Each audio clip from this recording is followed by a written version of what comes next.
Shalom, terima kasih Bapak Ibu Saudara yang dikasihi dalam Tuhan kita Yesus Kristus.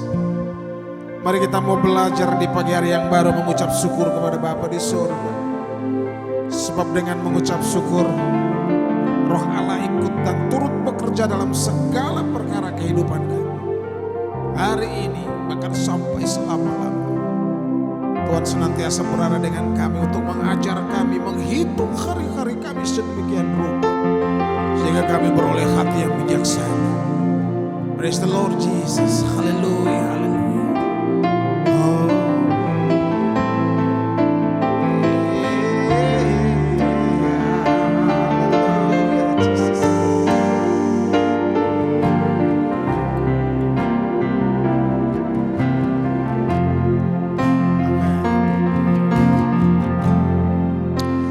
Ajar kami Tuhan menghitung hari-hari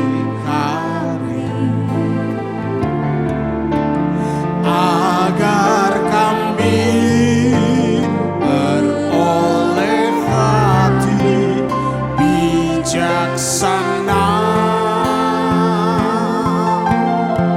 Ajar kami Bapa, ajar kami Bapa,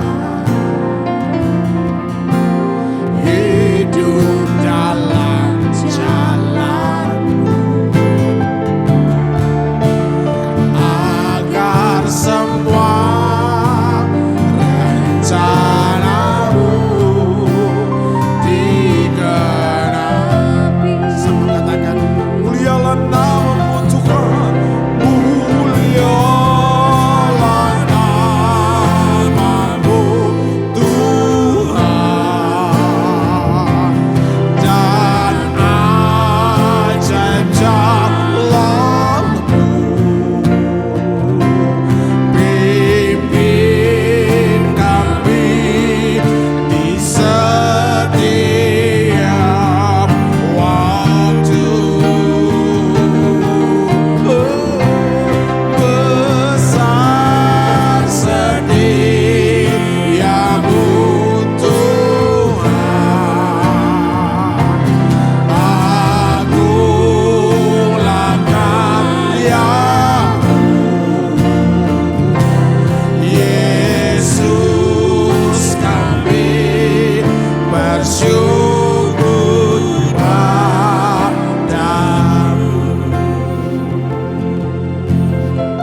Haleluya Jesus. Mari sekali lagi katakan, ajar kami Bapa, agar kami dapat menghitung hari-hari kami dengan penuh bijaksana. Ajar kami Tuhan menghitung hari-hari agar kami beroleh hati bijaksana. Biarlah kasih-Mu mengajarkan kami ya Bapa. Biar kami mau hidup di dalam jalan-Mu Tuhan. Hidup dalam jalan-Mu, agar semua rencana-Mu digenapi. Mulia nama-Mu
kami kepadamu ya Tuhan. Sebab Engkau memberi hidup kami. Kami dapat menghitung hari-hari kami dengan bijaksana. Terima kasih Tuhan, karena hanya Kau yang terindah dalam hidup kami. Tiada Tuhan selain Engkau Bapa. Engkau besar, perkasa, penuh kemuliaan. Haleluya.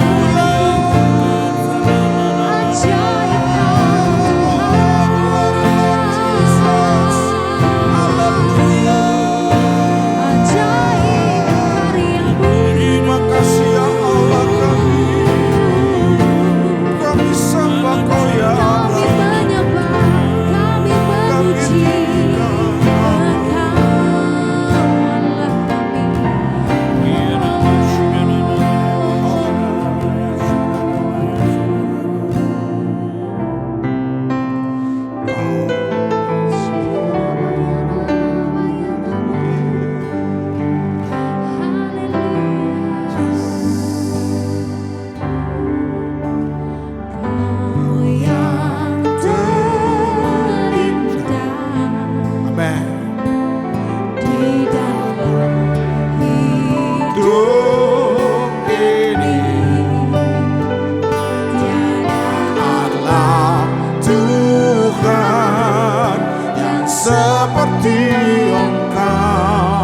besar perkasa, penuh kemuliaan.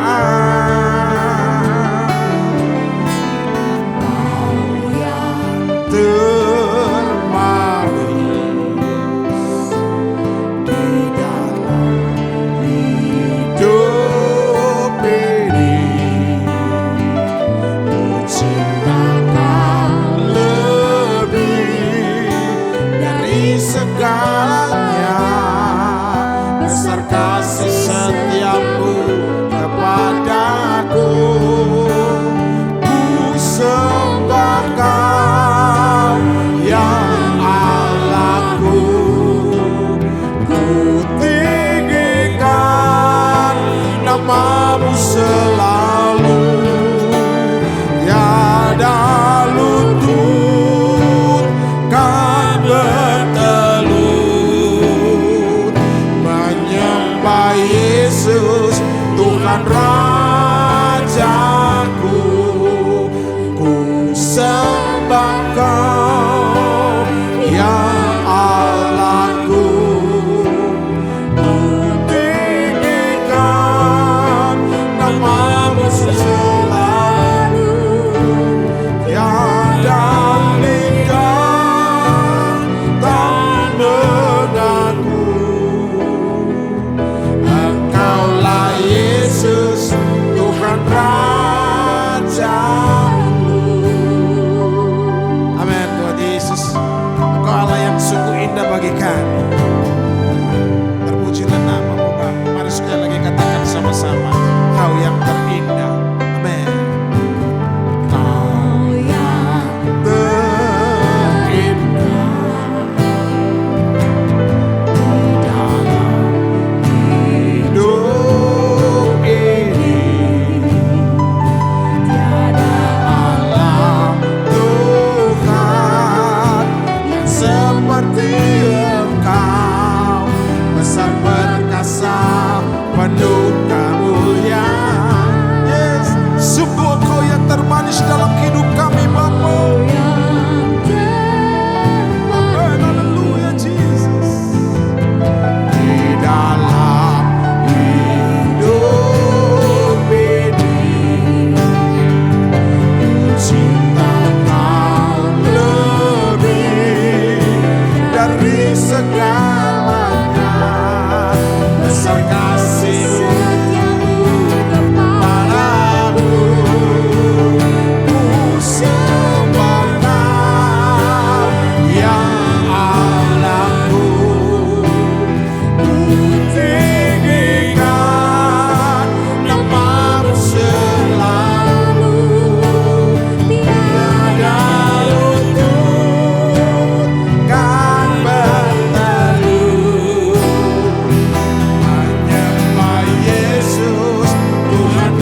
Hanya Engkau-lah Yesus Tuhan dan Raja kami. Biarlah semua lidah mengaku bahwa Yesus yang kami sembah besar kuasa. Engkau layak dipuji disembah, Engkau layak ditinggikan Bapa. Kami pulangkan ucapan syukur kami ini kepadamu karena kami sudah diberi oleh kuasa untuk menyembah Engkau dalam roh dan kebenaran. Terima kasih Bapa. Terpujilah namamu ya Allahku. Terima kasih.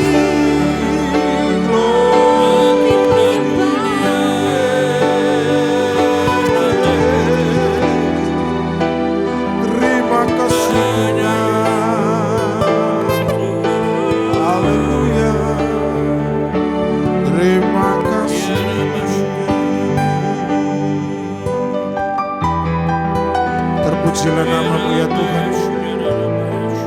Terpujilah Engkau ayah. Ya, salam, Tuhan Yesus memberkati ya. Pastinya. Kita masih semangat. Bapak Ibu yang dikasih Tuhan ya, hari ini memang luar biasa ya, semua dalam pujian tadi kelihatan semangat semua. Ya memang seharusnya orang percaya itu harus semangat ya, harus optimis di dalam menjalani kehidupan ini. Betul atau betul? Jadi orang percaya itu bukan selalu pesimis gitu ya, tetapi harus optimis. Apalagi kita orang percaya itu senantiasa diperlengkapi oleh Tuhan ya, diperlengkapi oleh Allah ya, melalui melalui Roh Kudus ya. Bapak Ibu yang dikasih Tuhan ya, tema kali ini tentunya masih berkaitan dengan hari-hari di mana beberapa minggu yang lalu mungkin Kersel Bapak Ibu Saudara ya memperingati kebangkitan Tuhan Yesus ya, yang terakhir ya, kebangkitan. Nah masa-masa sekarang ini tentunya setelah kebangkitan Tuhan Yesus, nah hari ini adalah masa di mana pencurahan Roh Kudus. Nah Bapak Ibu, tema kali ini adalah kuasa pencurahan Roh Kudus. Bapak Ibu yang terhormat, yang terhormat kayak pidato resmi aja. Malum soalnya suka pidato di tempat resmi kali ya. Ya Bapak Ibu, mari kita bersama-sama kita buka di Yohanes ya, pasal 14 ya. Ayat yang ke-16 sampai yang ke-17 ya. Saya bacakan buat saudara ya. Yohanes pasal 14 ayat yang ke-16 sampai yang ke-17. Aku akan minta kepada Bapa dan ia akan memberikan kepadamu seorang penolong yang lain, supaya ia menyertai kamu selama-lamanya, yaitu Roh kebenaran. Dunia tidak dapat menerima dia sebab dunia tidak melihat dia dan tidak mengenal dia. Tetapi kamu mengenal dia sebab ia menyertai kamu dan akan diam di dalam kamu. Amin Bapak Ibu ya. Jadi Tuhan berbicara ya, dan ditulis di Yohanes, aku akan minta kepada Bapa. Jadi Tuhan Yesus itu minta kepada Bapa dan ia akan memberikan kepadamu seorang penolong yang lain. Jadi Tuhan Yesus itu minta kepada Bapa ya, minta kepada Bapa untuk apa? Untuk memberikan penolong kepada kita.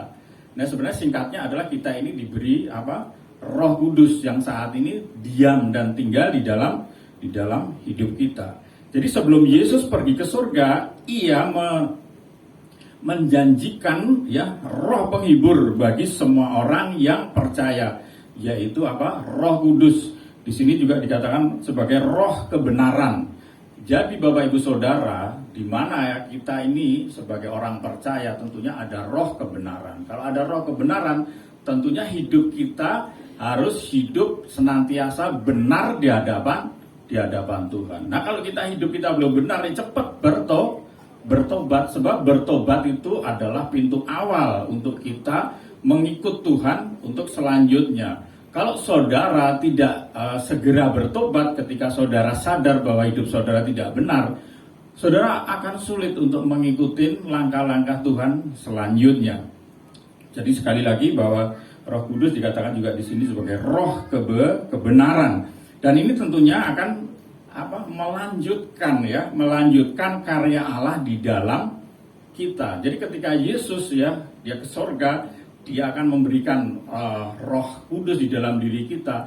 Ini sebagai sebagai kelanjutan bahwa karya Allah melalui Roh Kudus yang ada di dalam kehidupan kita. Nah, Yesus naik untuk menyiapkan sorga bagi kita. Ya, sekali lagi, Yesus naik untuk menyiapkan sorga bagi kita. Tetapi Roh Kudus turun untuk menyiapkan kita bagi sorga. Jadi sekali lagi bahwa tanpa Roh Kudus kita memang masih punya keinginan.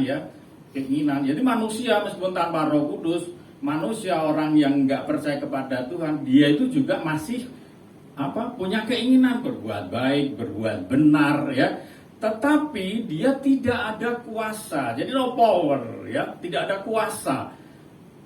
Akhirnya akhirnya kita akan mau melakukan yang baik itu dengan kekuatan sendiri, melakukan hal-hal yang benar dengan kekuatan sendiri. Akhirnya nggak ada kuasa.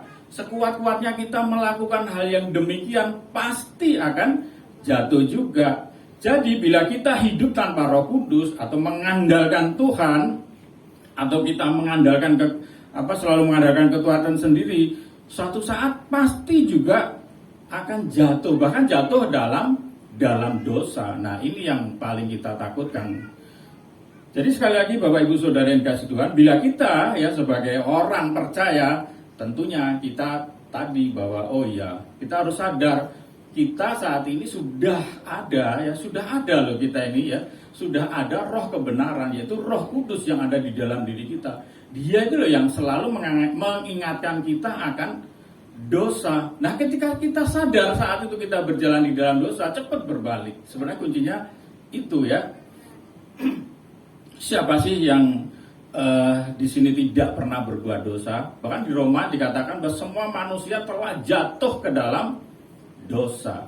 Nah, makanya ketika kita sadar akan hal itu, kita cepat berbalik. Nah, ketika kita berbalik, itu Tuhan itu luar biasa. Jadi sekali lagi bahwa kita tadi ketika kita tidak ada di dalam atau kita tidak menyadari kalau Roh Kudus ada di dalam diri kita, apa yang kita kerjakan itu dengan kekuatan kita sendiri. Apapun yang kita kerjakan dengan kekuatan kita sendiri, dengan pemikiran, kecerdasan dan lain-lain, itu suatu saat pasti akan jatuh. Dan fatalnya kita bisa jatuh dalam dosa. Tapi luar biasa kita punya Yesus yang penuh kasih. Ketika kita datang dan kita bertobat aja, semua itu bersih, clean. Amin saudara. Tentunya kita harus bertanggung jawab setelah itu. Soalnya ada ayat yang sangat mengerikan saudara. Saudara bisa buka di Ibrani 10 ayat 26 saudara. Mungkin bisa slide ditampilkan. Sebab jika kita sengaja berbuat dosa, jadi sengaja, saudara? Sengaja Bilang kanan kiri, jangan sengaja berbuat dosa Sebab jika tidak sengaja berbuat dosa sesudah memperoleh pengetahuan tentang kebenaran, maka tidak ada lagi korban untuk menghapus dosa itu. Amin Bapak Ibu. Jadi ini sebuah pertanggungjawaban sebenarnya Ketika kita percaya Tuhan Yesus, sebenarnya keselamatan sudah ada di tangan. Kalau seperti seseorang itu mau berusaha, modal udah dikasih di depan mata, ini dikasih gitu. Beda dengan agama lain, dia keselamatan masih korek-korek, masih mencari-cari ke sana sini. Kita keselamatan sudah disediakan. Persoalannya apa? Kita harus mempertanggungjawabkan Halo? Harus mempertanggungjawabkan keselamatan yang sudah Tuhan berikan kepada kita. Caranya gimana? Ya tadi itu. Sadar bahwa Roh Kudus, Roh kebenaran ada di dalam diri kita. Itu yang harus kita kerjakan. Hidup benar di mata Tuhan, tentunya bersama Roh Kudus bersama Tuhan Roh Tuhan. Tetapi bila hidup ini sekali lagi bahwa kalau hanya mengandalkan kekuatan sendiri, sekali lagi bahwa kita ini mudah akan putus asa, mudah akan terjatuh.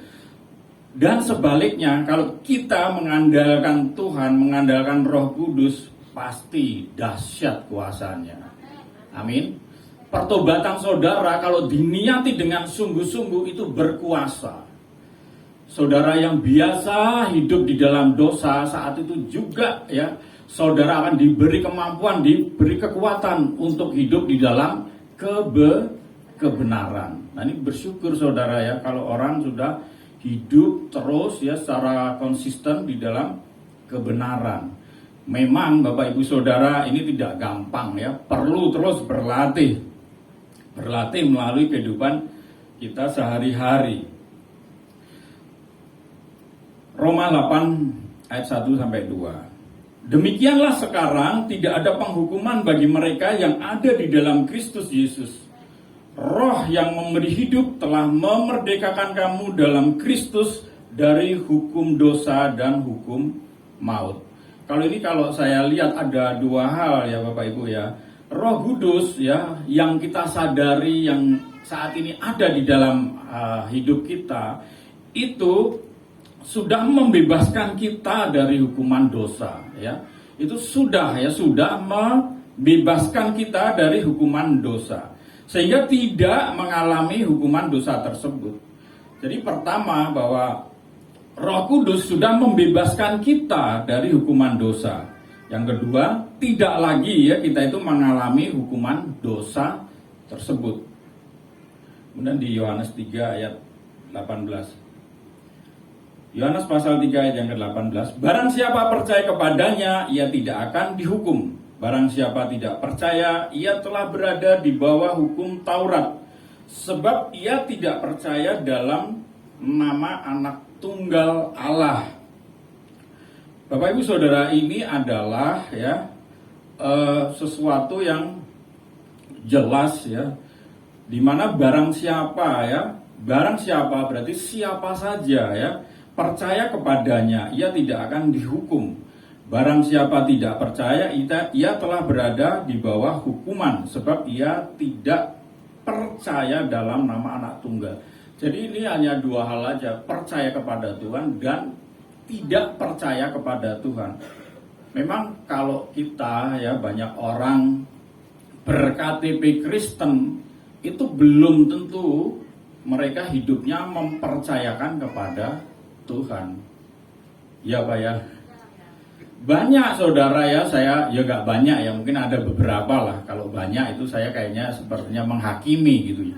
Ya ada beberapa ya KTP-nya Kristen, tetapi persoalannya untuk mempercayakan hidup kepada Tuhan Yesus tidak semudah membalikkan tangan ya, perlu proses yang panjang ya melalui kehidupan kita sehari-hari ini. Jadi saudara-saudaraku yang dikasihi Tuhan, bila saudara yang ada di tempat ini ya mungkin belum ada yang atau belum percaya kepada Tuhan Yesus, sebenarnya hari inilah, detik inilah ya, saudara diberi kesempatan untuk bagaimana kita percaya. Sebenarnya kita dari mulut kita aja ya, Tuhan aku mau percaya kepadamu. Percaya bahwa Engkau adalah Tuhan, percaya Engkau adalah Juru Selamat, percaya adalah Engkau Allah yang sanggup memberikan segala sesuatu yang baik buat diri kita. Nah, tinggal aku mau Tuhan, aku mau percaya, saya percaya sekali Tuhan, saya yakin kalau itu ya keluar dari mulut saudara, mulut saya saat itu Tuhan itu memberikan kuasanya. Kuasa apa? Untuk percaya. Bisa percaya aja itu karena anugerah melalui Roh Kudusnya Tuhan. Betul nggak saudara? Orang pengalaman banyak orang, meskipun orang dikasih tahu kebenaran, diinjili tiap pagi, siang, sore, duduk persekutuan berjam-jam, kalau tidak dapat anugerah dari Tuhan juga tidak percaya sama Tuhan. Ini fakta Bapak Ibu Saudara ya. Meskipun sekali lagi ya, meskipun ya orang tiap hari mendengarkan firman Tuhan ya, baca Alkitab berjam-jam, tapi belum tentu percaya sesungguhnya apa yang dimaui Tuhan itu terjadi pada orang itu, kecuali memang dapat anugerah dari Tuhan melalui Roh Kudus ya. Karena seperti itu. Jadi Bapak Ibu Saudara yang dikasihi Tuhan, kalau sekali lagi hari ini, bila Bapak Ibu Saudara ya, kalau memang belum yakin saat ini, mungkin melalui mulut saudara ya, mungkin kalau malu-malu ya, dalam hati juga boleh. Tuhan, hari ini aku mau mempercayakan hidupku kepadamu Tuhan. Saya kira oke gitu aja. Tuhan, waduh, langsung saya percaya, langsung jatuh hati, kasihnya langsung tercurah di dalam kehidupan saudara ya. Sekali lagi bahwa Tuhan itu sebenarnya hari ini melalui Roh Kudus-Nya ya, kalau kita mempercayai bahwa pencurahan Roh Kudus itu benar-benar nyata Bapak Ibu ya. Jangan hanya sebagai pengetahuan atau sebagai semacam kayak apa ya, ya kalau setiap tahun kan memang ada kebangkitan, ada kematian, ada kebangkitan, ada pencurahan Roh Kudus. Bukan sekedar itu, tapi kalau saudara benar-benar mau diam sejenak, pencurahan Roh Kudus itu seperti apa sih?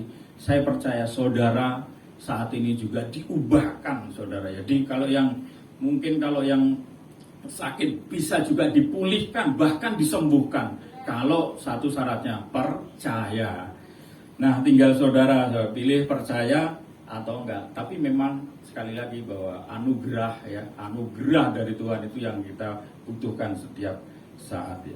Saudara-saudara yang dikasihi Tuhan, betapa pentingnya sekali lagi adalah tadi sudah saya sampaikan bahwa bertobat itu sekali lagi bahwa itu sangat penting di dalam orang percaya. Pak, saya kan sudah percaya, saya sudah setiap hari berdoa, saya sudah setiap hari persekutuan, sudah memberikan persembahan, perpuluhan dan lain-lain. Apakah harus selalu bertobat? Begini Bapak Ibu Saudara ya, bertobat atau pertobatan itu dilakukan setiap hari, setiap saat, setiap detik saudara. Artinya apa? Kita harus senantiasa menyadari terus-menerus bahwa Roh Kudus itu terus ada di dalam diri kita dan saat ini juga masih bekerja di dalam hidup kita. Untuk apa? Untuk menyempurnakan kita, untuk menyempurnakan ya kepercayaan kita kepada Tuhan perlu disempurnakan melalui kehidupan kita sehari-hari. Jadi Bapak Ibu Saudara yang dikasihi Tuhan ya, bahwa ketika Yesus ya dia naik ke surga dan kita diberi janjinya bahwa kita ini diberi tadi Roh Kudus ya sebagai seorang penolong ya, sebagai sesuatu yang menolong kita. Menolong dari apa saudara? Loh, kita ini hidup tanpa pertolongan Roh Kudus, kita nggak sanggup untuk menjalani kehidupan ini. Betul nggak saudara? Saudara, ketika saudara berdoa ya, minta sesuatu kepada Tuhan dan itu dikabulkan, saudara akan mudah sekali untuk mengucap syukur. Tetapi saya ingat seperti Maidah kemarin ya bersaksi, saya luar biasa. Soalnya banyak hal yang belum terkabul juga pada saya. Tapi apa yang terjadi saudara? Kalaupun Tuhan belum saat ini belum mengabulkan doa-doa kita, kuncinya apa saudara? Kita itu tetap percaya bahwa Dia Allah yang sanggup mengubah hidup kita. Mengubah maksudnya gimana saudara? Mengubah saudara ya. Ketika saudara tidak doa-doa saudara dan saya itu tidak terkabulkan, saudara tidak mudah ngambul saudara. Tahu ngambul saudara ya? Banyak orang Kristen saudara ya. Sekali lagi maaf, bukan banyak lah, 1-2 aja lah gitu. Kalau di sini mungkin nggak ada, yang di luaran sana lah gitu. Begitu doanya ya sudah, bertahun-tahun nggak dikabulkan, dia frustasi, ya kan? Bahkan ada beberapa yang langsung pindah kaplingan, pindah keluar maksudnya. Nah, ada banyak hal yang seperti itu. Tetapi kita diubahkan untuk apa? Kita dimampukan ya untuk menghadapi kehidupan ini. Ya termasuk doa-doa yang belum dijawab sama Tuhan, itu mungkin terbaik buat kita ya. Kalau kita doanya segera dijawab, itu pasti kita harus juga tanda tanya. Kenapa ya orang setiap berdoa dijawab, setiap berdoa dijawab? Itu juga perlu tanda tanya juga. Apakah dengan setiap doa dijawab itu akan berguna bagi kita ya? Itu juga perlu tanda tanya juga. Nah, Bapak Ibu Saudara sekalian yang dikasihi Tuhan, Tetapi ketika kita percaya kepada Yesus yang sudah mati di atas kayu salib dan menyelamatkan kita, maka kita tidak dianggap lagi sebagai orang berdosa. Tadi Bapak Ibu ya, ketika kita melakukan pertobatan ya, menyadari bahwa kita adalah berdosa dan kita bertobat. Saat itu juga kalau kita mempercayakan, oh iya, Yesus sudah menebus dosa-dosa kita, Yesus sudah menyelamatkan kita ketika dia tersalib ya, di kayu salib, itu sebenarnya sudah selesai di mata Allah urusan kita dengan masalah dosa. Jadi sekali lagi bahwa Roh Kudus yang membuat kita percaya kepada Yesus ya. Sekali lagi bahwa orang percaya kepada Yesus, saya dan saudara ya, bisa percaya itu juga akibat apa? Akibat Roh Kudus. Ya, Roh Kudus yang memberikan kekuatan, yang memberikan untuk kita punya sikap hati percaya kepada Tuhan. Jadi selain karya Roh Kudus ya, selain karya Roh Kudus di dalam kehidupan kita, tentunya Roh Kudus itu mulai ketika saudara percaya bahwa pencurahan Roh Kudus juga terjadi di dalam kehidupan saudara, saudara pasti kok ada perubahan. Amin apa amin saudara? Saudara kalau sadari saja ada perubahan. Mungkin saudara belum melihat saat ini, tapi suatu saat pasti ada. Sekali lagi bahwa tanpa Yesus kita ini menjadi orang yang terhukum sesungguhnya ya. Tanpa Yesus kita ini menjadi orang yang terhukum. Oleh karena itu ketika kita sadar bahwa Roh Kudus itu ada di dalam diri kita, maksudnya hukuman itu apa? Kita itu terhukum itu apa maksudnya? Terhukum dari kita ini kan natur kita sebelum kita percaya kepada Tuhan Yesus, kita itu cenderung melakukan hal-hal yang berbau dosa. Itu sebenarnya sebuah hukuman ya, hukuman yang sulit untuk bisa masuk dalam kebenaran. Tapi ketika sekali lagi bahwa ketika saudara mempercayai Roh Kudus ada di dalam diri kita, hukuman itu sudah tidak ada lagi dan tidak berkuasa lagi. Nah, itu yang saya percayai. Sekali lagi Bapak Ibu Saudara, sebab orang yang hidup di luar Kristus, ia sesungguhnya mati secara rohani. Nah, bagaimana mati secara rohani itu saudara ya? Sebenarnya ada tanda-tandanya. Jadi Bapak Ibu Saudara nanti kalau pulang ke rumah yang ngelihat diri saudara, kalau sudah mulai ya tidak suka dengan perkara-perkara rohani, hati-hati saudara, itu tanda-tandanya bahwa rohani saudara akan mati ya. Kalau secara jasmani memang masih gagah, masih perkasa, tetapi untuk hal-hal rohani hati-hati saudara ya. Jadi ketika saudara sudah mulai tidak suka dengan firman Tuhan, sudah tidak tertarik dengan perkara-perkara rohani, kalau diajak bicara tentang hal-hal rohani tidak nyambung, nah itu saudara tanda-tandanya bahwa kerohanian saudara mulai mati. Kenapa? Mulai terkadang ketika saudara mulai merasa demikian, harus kembali lagi, harus diingatkan ya kesadaran ini lagi bahwa oh iya, harus kembali bahwa Roh Kudus itu tetap menyertai kita. Nah itu sebenarnya kuncinya supaya kita jangan sampai ya manusia roh kita ini mati. Bapak Ibu Saudara yang dikasih Tuhan, kemudian hidup di luar Kristus itu juga bisa kayak semacam terikat ya. Terikat apa? Terikat dosa ya.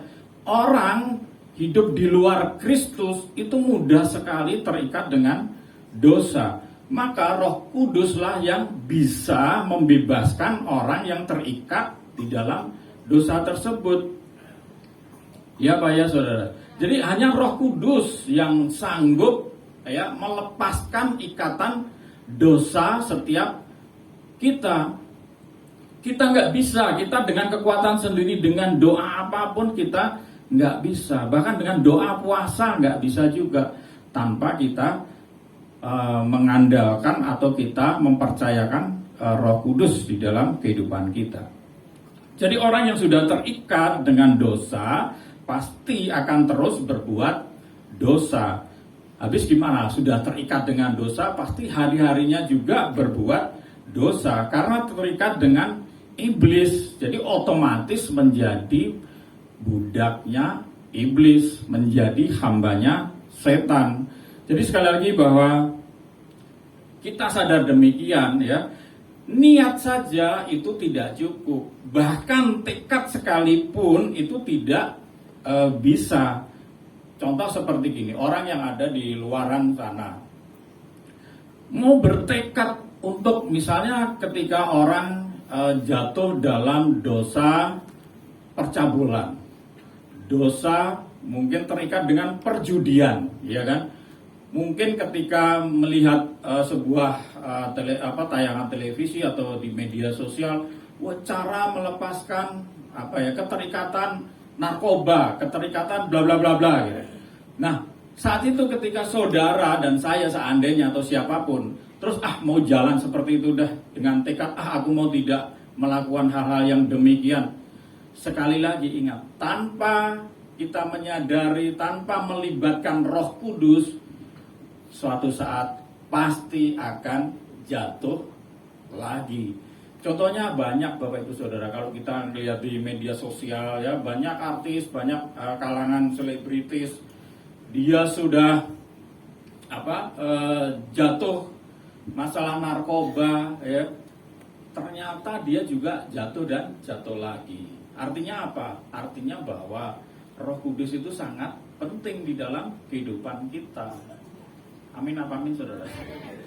Sekali lagi bahwa kita harus menyadari bahwa betapa pentingnya ya untuk melepaskan ya hal-hal dosa ya, itu harus melibatkan Roh Kudus ya. Bapak Ibu Saudara, memang ya seluruh agama apapun pasti mengajarkan hal-hal yang baik, hal-hal yang benar. Tetapi ya ada kelemahannya. Mereka tidak memberikan kuasa ya. Beda dengan kita orang percaya yang mempercayakan hidup kita kepada Tuhan Yesus. Selain kita dikasih firman ya, kebenaran, itu ada kuasa ya. Kalau agama cuma mengajarkan kamu jangan berzina, kamu jangan berbuat cabul, kamu jangan pakai narkoba, jangan mencuri dan lain-lain. Tetapi kuasa itu tidak ada. Halo, tegang sekali sih. Kita ini bersyukur loh, punya Roh Kudus loh. Punya Roh Kudus dalam arti apa? Ketika ada kata-kata yang tadi itu, kita libatkan Roh Kudus, semua beres, harus dengan iman tentunya ya. Udah tahu gitu, saudara masih melanggar ya tadi itu, kena di Ibrani 10 ayat 26, tidak ada lagi pengampunan lagi, artinya tidak ada darah yang bisa ini lagi.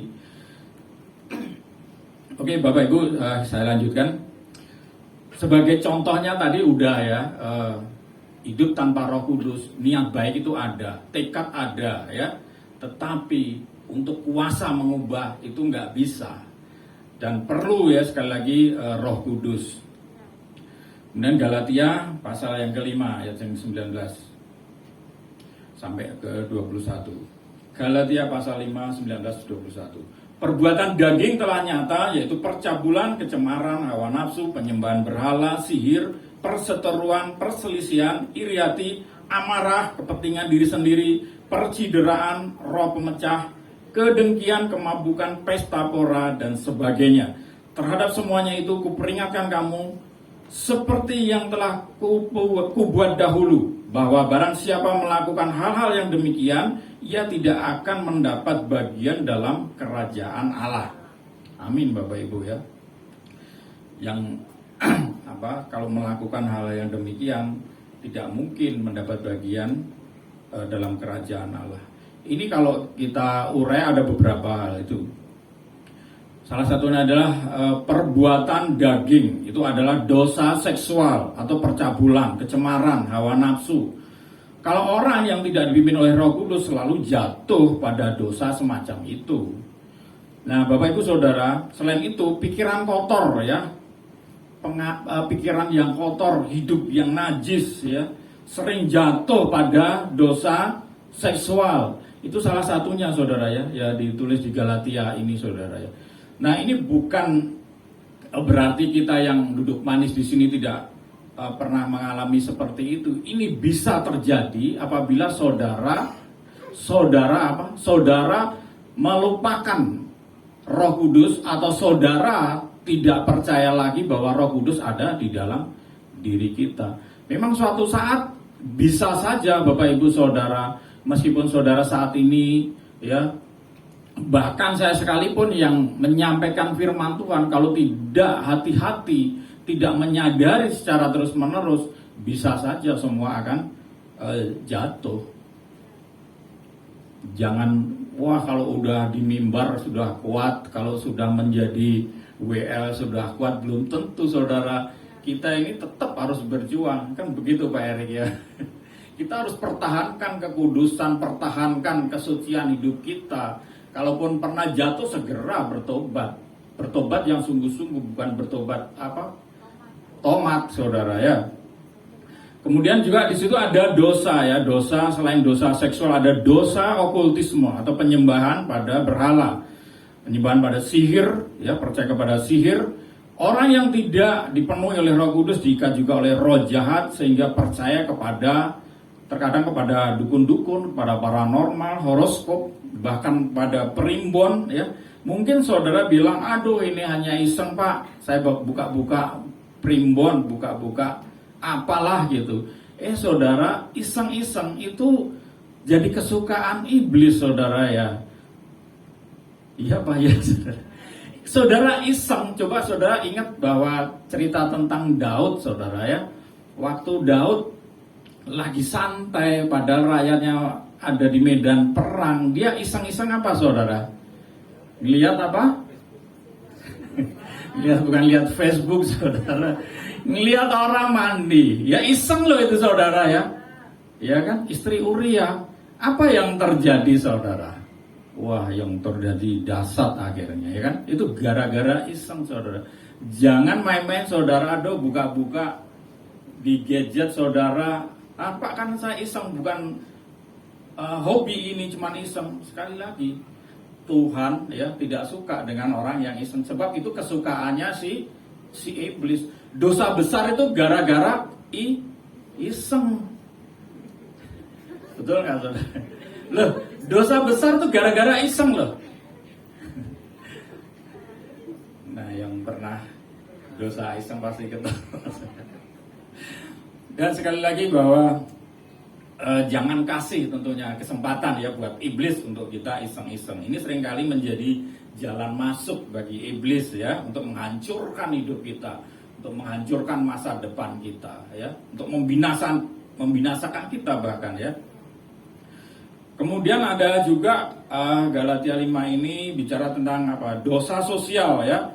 Dosa sosial ini sebenarnya meliputi perselisihan, iri hati, ya, amarah, kepentingan diri sendiri, roh pemecah, dengki, dan lain-lain. Dengan demikian orang yang seperti ini itu salah satu juga masih dikuasai oleh hukum dosa. Akibatnya apa? Ya selalu berbantah-bantah, ya sukanya bikin ribut, ngajak ribut, ya selalu menjadi pemicu di dalam keributan. Nah ini kalau saya garis bawahi sebagai dosa sosial, saudara ya. Wah ada aja nih dosa sosial. Ya silahkan saudara. Saya anggap seperti itu. Yang terakhir adalah dosa dari Galatia 5 tadi ya. Ada dosa hedon ya. Dosa hedon itu apa sih? Dosa hedon itu selalu menghidupkan hawa nafsu yang berlebihan ya, yang tidak terbatas ya, seperti pesta pora ya, kemabukan. Nah, ingin terus menikmati hawa nafsu, seolah-olah itu hidup itu tidak ada batasnya, seolah-olah kita itu hidup kekal di dunia ini ya. Jadi dia memuaskan keinginan nafsu dagingnya. Tetapi sebaliknya bila kita dikuasai Roh Kudus, maka perbuatan bukan perbuatan daging, tetapi yang kita aktualisasikan itu adalah buah roh. Ya. Jadi sekali lagi bahwa ketika kita sadar bahwa kita ini ketika saat ini ada pencurahan Roh Kudus, kita ya dengan iman dong bahwa kita juga kepenuhan Roh Kudus itu dengan iman. Bapak Ibu Saudara, kalau saat ini saudara tidak mempunyai iman bahwa oh ya aku saat ini kepenuhan Roh Kudus, ya kasihan saudara ada duduk di sini. Saudara yakin bahwa aku hari ini kepenuhan Roh Kudus. Amin ya. Ketika kita kepenuhan Roh Kudus ya, nanti kita keluar itu yang kita manifestasikan itu adalah buah-buah roh ya. Apa itu buah roh? Ada di Galatia ya. Galatia pasal 5 ayat yang ke-22 sampai ke-23. Saudaraku, akan saya bacakan ya. Tetapi buah roh ialah kasih, sukacita, damai sejahtera, kesabaran, kemurahan, kebaikan, kesetiaan, kelemah lembutan, penguasaan diri. Tidak ada hukum yang menentang hal-hal itu. Amin ya. Sekali lagi bahwa ketika kita percaya bahwa Roh Kudus tinggal di dalam hidup kita, maka kita tidak lagi hidup di dalam hukuman. Bahkan hukum dosa pun dapat kita kalahkan ya. Bahkan hukum dosa yang terus mengekang kita, menyeret kita ke dalam dosa tadi, kita sanggup kita kalahkan. Dengan apa saudara? Dengan mengaktualisasikan, dengan memanifestasikan buah-buah roh tadi. Kemudian di Zakaria 4 ayat 6. Maka berbicaralah ia, katanya, inilah firman Tuhan kepada Zerubabel, bunyinya, bukan dengan keperkasaan dan bukan dengan kekuatan, melainkan dengan rohku, firman Tuhan semesta alam. Sekali lagi bahwa saya akan menggarisbawahi di ayat yang 6b ini ya. Bukan dengan keperkasaan dan bukan dengan kekuatan, melainkan dengan rohku, firman Tuhan semesta alam. Jadi sekali lagi Bapak Ibu Saudara, dengan kemampuan kita manusia tidak mungkin mengalahkan hukum dosa. Tetapi ketika kita percaya kepada Tuhan Yesus yang tersalib itu, kita hidup bersama Roh Kudus dan kita hidup dalam Kristus, maka kita dimampukan untuk hidup dipimpin oleh Roh Kudus. Jadi sekali lagi bahwa ketika kita disanggupkan, kita dimampukan ya untuk hidup dipimpin oleh Roh Kudus itu sendiri, itu juga karena kasih karunia Tuhan melalui Roh Kudusnya. Jadi ketika Yesus dicobai iblis, mungkin ada di Matius pasal 4 ya. Pasal 4 mulai ayat yang ke-4. Mungkin bisa ditampilkan. Matius pasal 4 ayat yang ke-4. Nah, waktu itu Tuhan Yesus kan sedang berpuasa. Setelah berpuasa 40 hari 40 malam dan dicobai di padang gurun. Mungkin tampilkan sampai ayat ke-6-7 ya. Nah, di situ akan saya baca aja. Tetapi Yesus menjawab, ada tertulis, manusia hidup bukan dari roti saja, tetapi setiap firman yang keluar dari mulut Allah. Kemudian iblis membawanya ke kota suci dan menempatkan dia di bubungan bait Allah. Lalu berkata kepadanya, jika engkau anak Allah, jatuhkanlah dirimu ke bawah. Sebab ada tertulis, mengenai engkau, ia akan memerintahkan malaikat-malaikatnya dan mereka akan menatang engkau di atas tangannya supaya kakimu jangan terantuk kepada batu. Yesus berkata kepadanya, ada pula tertulis, janganlah engkau mencobai Tuhan Allahmu. Bapak Ibu Saudara, sebenarnya kisahnya kan diawali ketika Yesus ya waktu itu mungkin sedang lapar, tetapi iblisnya bilang, ubahlah batu ini supaya menjadi roti. Sebenarnya ini berbicara tentang hal-hal keinginan daging, masih seputaran hal-hal keinginan daging, khususnya perut ya, urusan perut ini sebenarnya bukan hanya sekedar makan ya terus masuk ke dalam ini, tapi enggak saudara, ini sebenarnya bicara tentang bagaimana sih hidup makmur ya, gimana hidup selalu berlimpah secara materi, sehingga dikatakan bahwa perut itu senantiasa kenyang, bagaimana hidup dihargai ya. Dan akhirnya ya, kalau hanya itu yang dikerjakan manusia, itu bisa-bisa makanya banyak akhirnya terjadi korupsi gara-gara kita sekedar mau hidup kenyang, hidup makmur ya, hidup supaya dihargai orang, dipandang orang. Nah, akhirnya sampai-sampai bisa melanggar hukum. Kemudian iblis juga mencobai Yesus ya. Tadi ada sebenarnya, kalau saya ringkes itu ada 3 hal ya, ketika iblis ya menyuruh Tuhan Yesus mengubah batu menjadi roti, dan kemudian ketika di hubungan bait Allah supaya menjatuhkan ya, nanti akan malaikat-malaikat Tuhan akan menatang. Emangnya nanti seperti Superman tuh, kalau jatuh nggak apa-apa. Bukan seperti itu sebenarnya Bapak Ibu ya.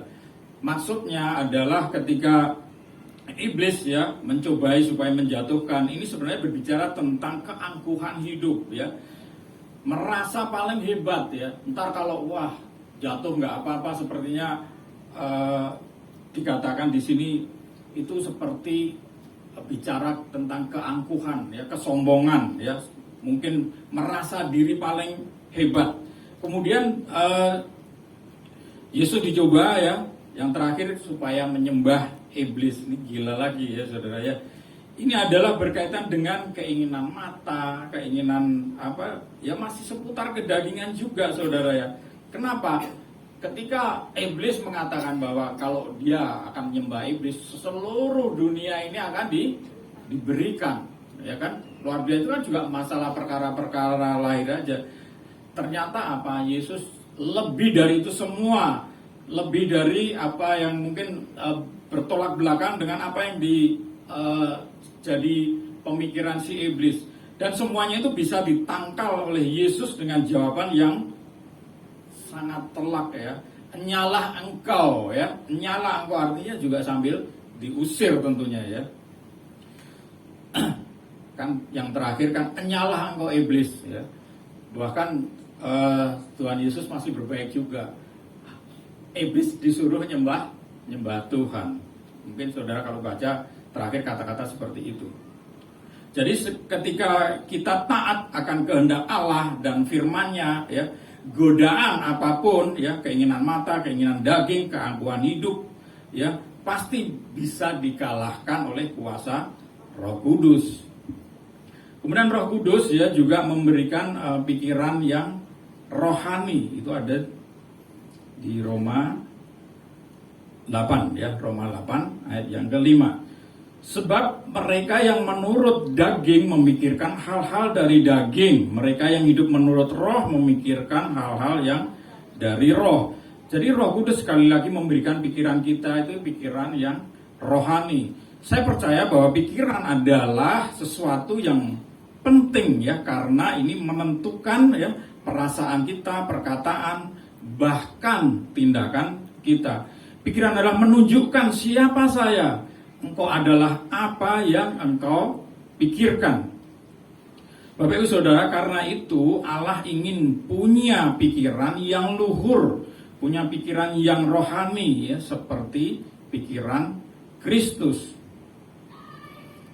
Kemudian Kolose 3 ayat 1 sampai 2. Karena itu, kalau kamu dibangkitkan bersama dengan Kristus, carilah perkara yang di atas, di mana Kristus ada, duduk di sebelah kanan Allah. Pikirkanlah perkara yang di atas, bukan yang di bumi. Bapak Ibu Saudara, banyak ya orang Kristen yang mindsetnya itu belum berubah, pikirannya masih sangat duniawi. Sekali lagi, ini bukan banyak saudara ya. Saya kok nulisnya banyak ya. Banyak orang Kristen yang mindsetnya. Sedikit aja deh saya, iman saya sedikit aja sih. Sedikit aja.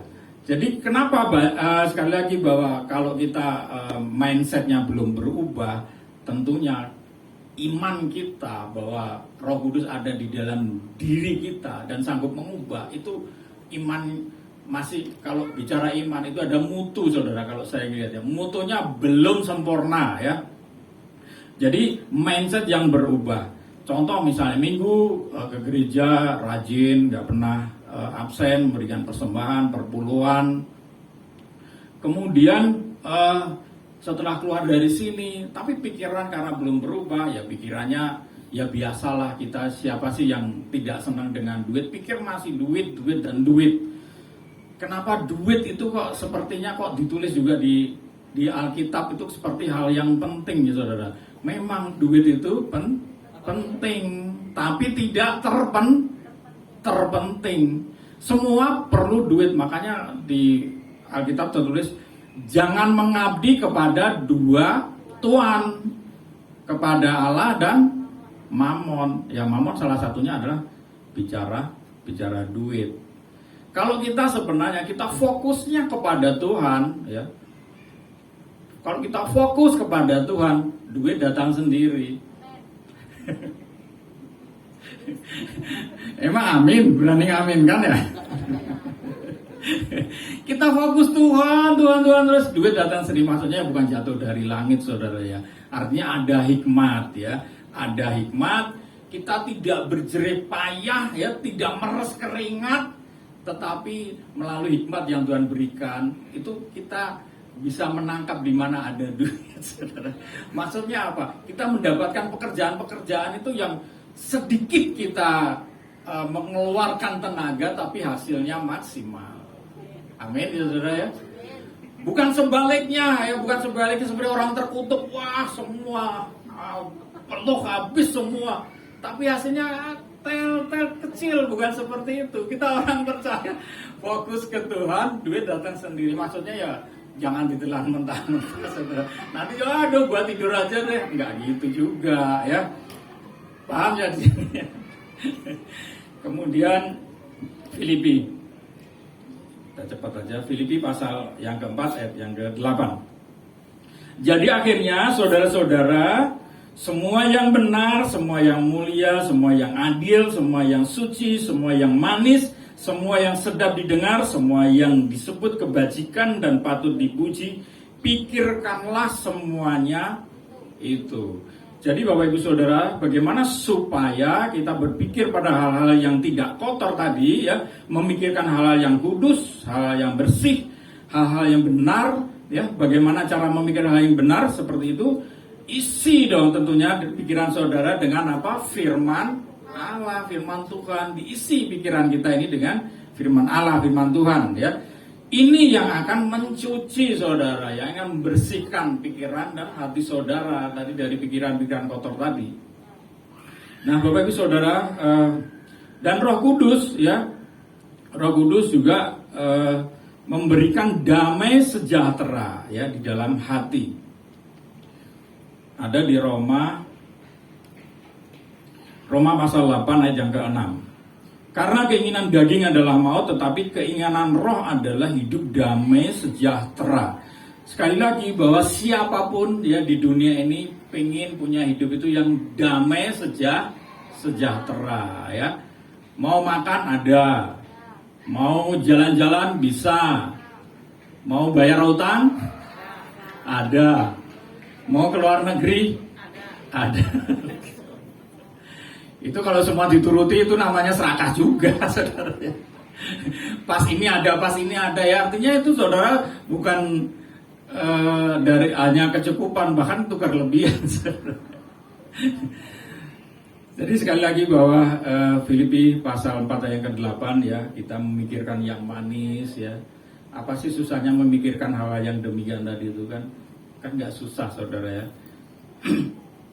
Sekali lagi bahwa setelah kita tadi ya, dicuci pikiran kita dengan diisi dengan firman Tuhan, tentunya kita ini ya yang tidak kalah penting adalah memikirkan jiwa-jiwa.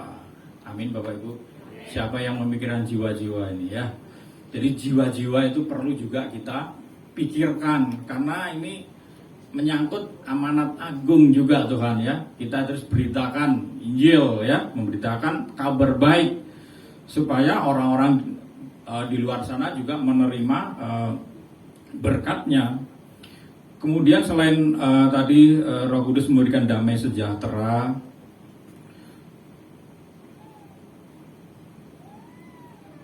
Dan Roh Kudus juga memberikan sebuah keakraban kepada kita. Nah, ini ada di Roma 8 ayat 15 sampai 16. Roma pasal yang 8 ayat yang 15. Sebab kamu tidak menerima roh perbudakan yang membuat kamu menjadi takut lagi, tetapi kamu telah menerima roh yang menjadikan kamu anak Allah. Oleh roh itu kita berseru, ya Aba, ya Bapa. Roh itu bersaksi bersama-sama dengan roh kita bahwa kita adalah anak-anak Allah. Amin ya. Jadi ada beberapa orang ke gereja itu karena apa? Kadang-kadang, aduh lu kok nggak ke gereja sih, nggak takut lu ntar bangkrut usaha lu. Nah, kadang-kadang takut bangkrut akhirnya rajin ke gereja. Bahkan orang dibilang, lu sekarang nggak ngasih perpuluhan, ntar usahamu juga bangkrut lu, ntar kamu ada keluargamu beginilah begitulah. Nah, kalau dasarnya kita memberikan sesuatu kepada Tuhan seperti itu juga masih keliru, saudara ya. Kita datang kepada Tuhan tuh akibat apa? Ungkapan syukur kita kepada Tuhan bahwa keselamatan itu sudah diberikan kepada kita. Jadi sekali lagi bahwa kalau kita akrab dengan Tuhan, jadi Tuhan itu kan pernah ngajar kita tentang doa Bapa kami ya. Bapa kami yang di surga itu setiap pagi itu kan kita mendengar ya. Bapa kami yang ada di surga, dikuduslah namamu, datanglah kerajaanmu, dan seterusnya. Itu kalau kita baca dengan seolah-olah Bapa kita, Allah kita itu sebagai Bapa, dengan keakraban, itu tidak kaku sekali, saudara ya. Bagaimana jadinya bila seorang anak mau datang kepada bapaknya, dia formal seperti doa Bapa kami. Misalnya nih anak-anak sekolah minggu nih ketok-ketok pintu kamar bapaknya nih, tok tok tok tok. Bapak yang ada di dalam kamar, misalnya namanya Andi nih. Andi mau berangkat ke sekolah. Tuhan kiranya Bapakku berikanlah aku bekal. Masa begitu, saudara? Terlalu formal jadinya ya. Jadi Tuhan itu sebenarnya memberikan kita itu melalui Roh Kudusnya itu keakraban atau keintiman. Jadi kalau kita intim itu sebenarnya menunjukkan bahwa kita itu harmonis, kita mesra hubungan kita dengan Bapa. Jadi doa Bapa kami itu kita setting menjadi kemesraan, sebuah intimasi seorang anak kepada bapaknya. Nah, saya percaya kalau itu nanti terjadi pada saya, pada saudara, itu akan dahsyat, saudara. Jadi sekali lagi bahwa bila hidup kita selalu dipenuhi oleh Roh Kudus, sekali lagi bahwa kita akan merasakan bahwa Allah itu begitu dekat ya. Kita sangat harmonis nantinya ya. Dia bisa berkomunikasi ya, saling berkomunikasi dengan kita. Kemudian Yohanes 15 ayat 15, cepat aja. Aku tidak menyebut kamu lagi hamba, sebab hamba tidak tahu apa yang diperbuat oleh tuannya. Tetapi aku menyebut kamu sahabat, karena aku telah memberitahukan kepada kamu segala sesuatu yang telah kudengar dari Bapakku. Jadi Tuhan ya tidak menyebut kita itu hamba lagi, tetapi sahabat. Jadi kita bukan hanya hamba, tetapi juga sahabat atau temannya Tuhan ya. Hamba tidak dikasih tahu tentang rahasia hati Tuhan.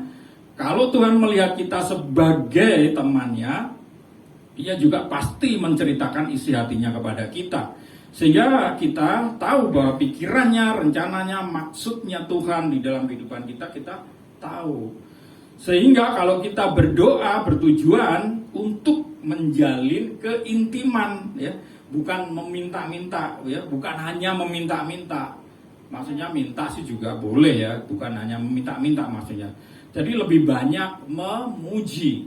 Sebab kita tahu ya, kalau kita di dunia ini, kalau kita sering memuji Bapa kita yang ada di bumi, Bapa itu tahu kebutuhan kita. Pasti kita nggak usah minta aja, pasti kita beri. Kalau kita sebagai seorang ayah ya, melihat anaknya suka muji-muji bapaknya, pasti bapaknya murah hati.